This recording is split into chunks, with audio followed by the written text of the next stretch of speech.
I was 16 in my junior year of high school. We had 9 periods in a school day. 5th period was lunch, and right after that was my astronomy class.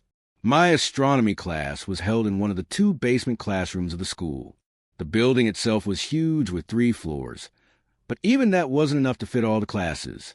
So, the school converted part of the basement into classrooms. Honestly, it was kind of creepy down there when nobody else was around. It used to be a janitorial area, but later was remodeled to look more like a typical hallway.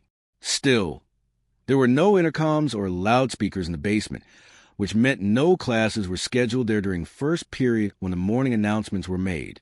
Everyone called this section of the basement the chamber. Students actually liked having classes there. It was air-conditioned. The classes were usually easier, and it even had its own bathroom. That day, we had a quiz in astronomy. I usually finished first since I found the class easy.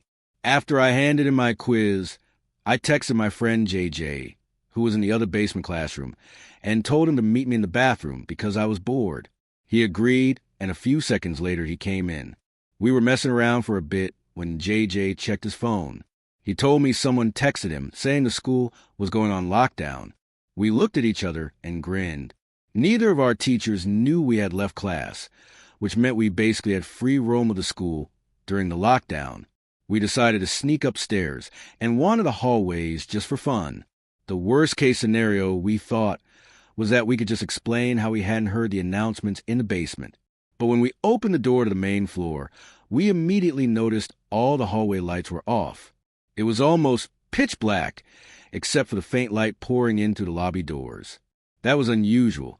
Normally the lights stayed on during lockdowns. Something serious was happening. JJ stepped further into the hallway, and I followed. Then he froze and whispered, "Who's that?" I looked, and out of the darkness, a man appeared. At first, we thought maybe he was a teacher, but as he got closer, it was clear he wasn't staff. He looked like a bum. "Let's go," I whispered, and we rushed back to the basement.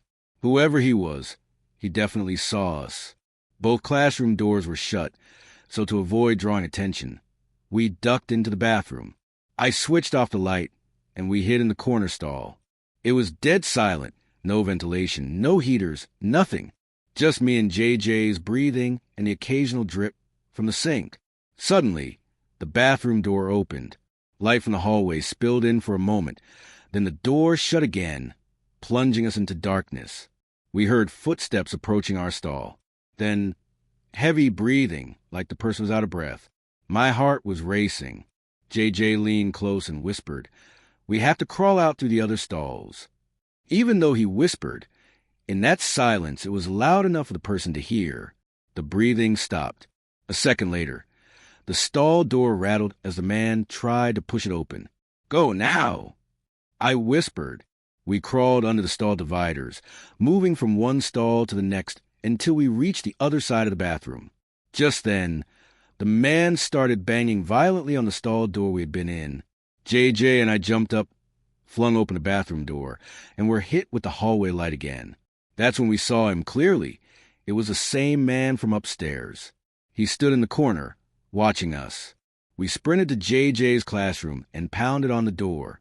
The teacher quickly let us in, locking it behind us. JJ blurted out what had happened. The teacher's face went pale as he mentioned he had seen something sticking out of the man's pocket. A gun. I hadn't noticed the weapon myself, but the way the teacher said it made my stomach drop. The classroom was tense. Nobody was laughing. All the students sat huddled in the corner, wide-eyed. Then came a sudden bang on the door. Everyone jumped. A couple of girls screamed.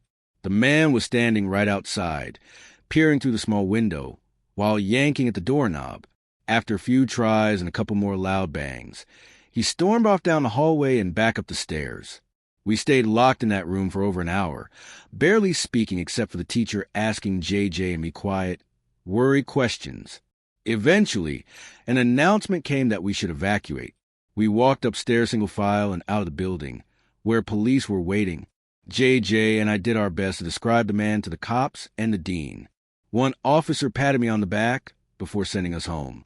Afterward, the school installed cameras everywhere and boosted its security budget.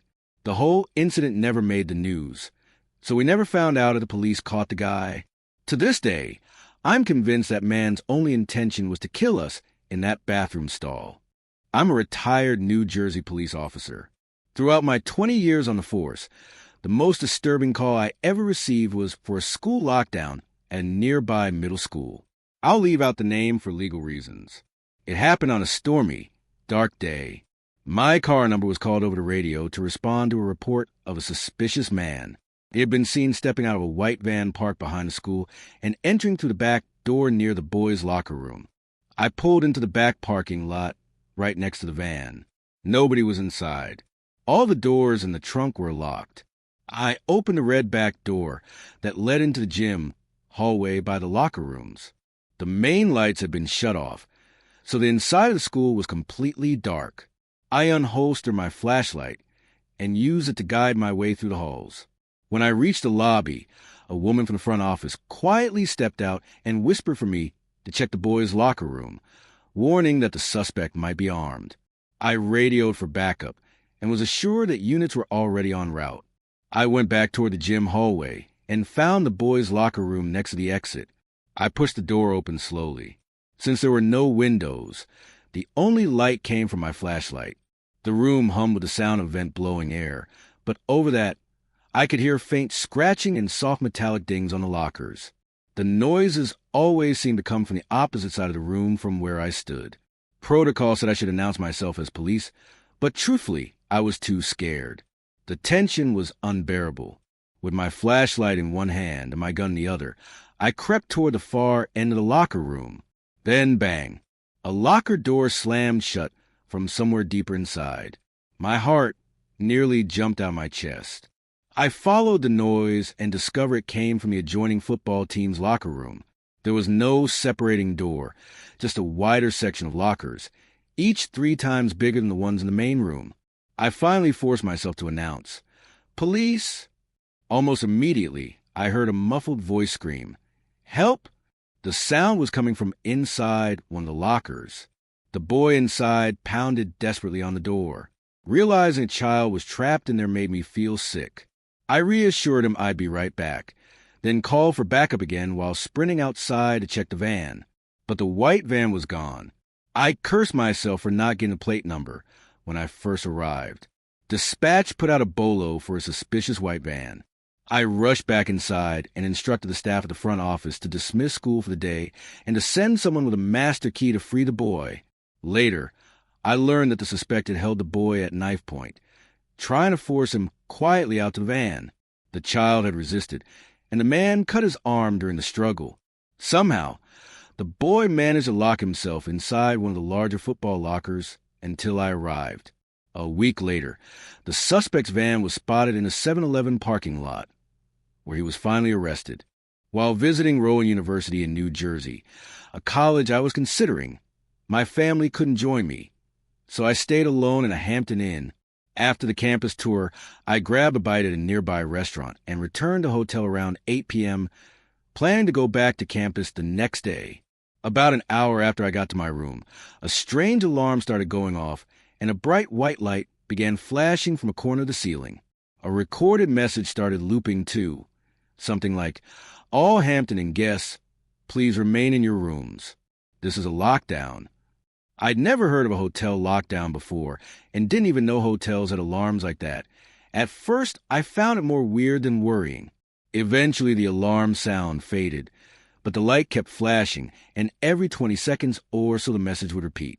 It was only about 9:30, so I turned the TV on for background noise while I changed and brushed my teeth.